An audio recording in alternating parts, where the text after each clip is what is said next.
At kaugnay pa rin po ng nagaganap na kilos protesta kaugnay ng proklamasyon sa Antipolo City, makakausap po natin sa linya ng telepono si Antipolo Mayor-elect at incumbent Rizal Governor June Inares. Magandang gabi po, Governor. Si PR Arcangel po ito. Hi, Pia. Magandang gabi sa iyo at lalong-lalo na sa inyong mga tagapanood. Governor, sabi po nila 50.63% daw of the votes ang inyong nakuha po at ngayon po meron pong mga nagpo-protesta, nagrarally po sa inyong lugar. Ano hong masasabi po ninyo tungkol dito? Ikinagulat niyo po ba yung paglabas ng mga tao? Well, yung paglabas ng yung paglabas ng kanilang mga supporters, yan po ay araw-araw naman po nila ginagawa.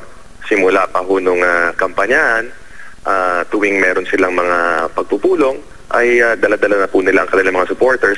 At hanggang ngayon po, ganoon pa rin po ang nangyayari. Hindi po kami nababahala, hindi rin po kami nagugulat, dahil alam naman po natin dito po sa ating bansa, tuwing 3 taon, kada daraan ng eleksyon, ay may nananalo at may natatalo. Ngunit ang mga natatalo ay nakakalungkot dahil hindi nila po matanggap ang kanilang pagkatalo. Ngunit ako po ay nananawagan, matapos po nating iproklama kagabi, kaharap po ang PPCRV, ang COMELEC, at ilang mga NGOs, ako po ay nananawagan na sana po maging maayos at mahinahon po ang kanilang ginagawang pagkilos. Nang sa gayon, yung pagkakilala sa lungsod ng Antipolo nitong huling nagdaang 3 taon bilang pinakamataas na krimen sa buong lalawigan ng Rizal ay hindi na po madagdagan pa at sana po ay matanggap po ng ating mga katunggali ang desisyon po ng ating mga kapwa Antipoleños.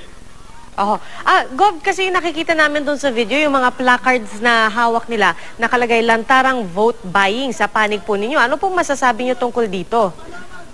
Well, tulad ng nabanggit ko, Pia, nakakalungkot dahil napakadami po dito sa ating bansa na ganyan po talaga tuwing dumaraan ng eleksyon ay hindi po matanggap ang kanilang pagkatalo. Alam niyo po, dito sa napakatagal po natin sa larangan ng politika at wala hong ganyan dito sa lalawigan ng Rizal, sa buong lalawigan ng Rizal.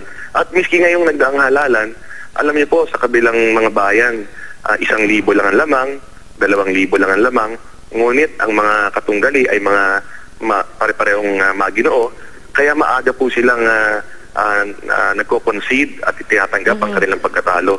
Dito po sa lungsod ng Antipolo, magsa-10,000 po ang lamang natin at wala na pong darating na mga balota na sapat para ma-overturn yung bilang na yan.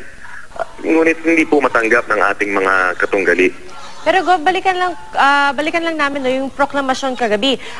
Nung they were set to proclaim you, wala ho bang naging protesta? I'm sure meron din naman pong kinatawan nung mga panahon yon ang kabilang kampo. Yes, Pia, nandun ang kanilang mga abogado at sila po ay malayang magpadala ng kanilang mga kinatawan. Ang abogado rin po namin ay nandoon. At wala naman objection po nung tayo ay naproklama ng COMELEC kasama ang PPCRV. Gov, sabi po nila ngayon parang may mga nagtatawag pa raw, no? Na mga nagtatawag daw sila ng mga taga-simbahan para sumama sa rally, para daw dumami pa yung mga naroon. Anong reaksyon po ninyo dito? Alam niyo po, nakakalito po yan. Kasi ngayon ang simbahan nagsalita po at sinasabi po nila na hindi po totoo na sila ay nananawagan, hindi po totoo na sila ay kasali po dito sa ginagawang pagpupulong ng kabilang partido. At may kumakalat po kasi na text dito na nanawagan daw ang simbahan.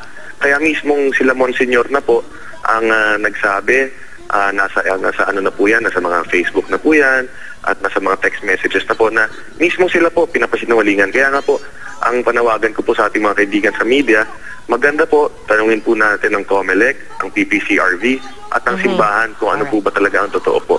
Alright, incumbent Governor at Antipolo Mayor-elect June Inares, maraming salamat po. Salamat.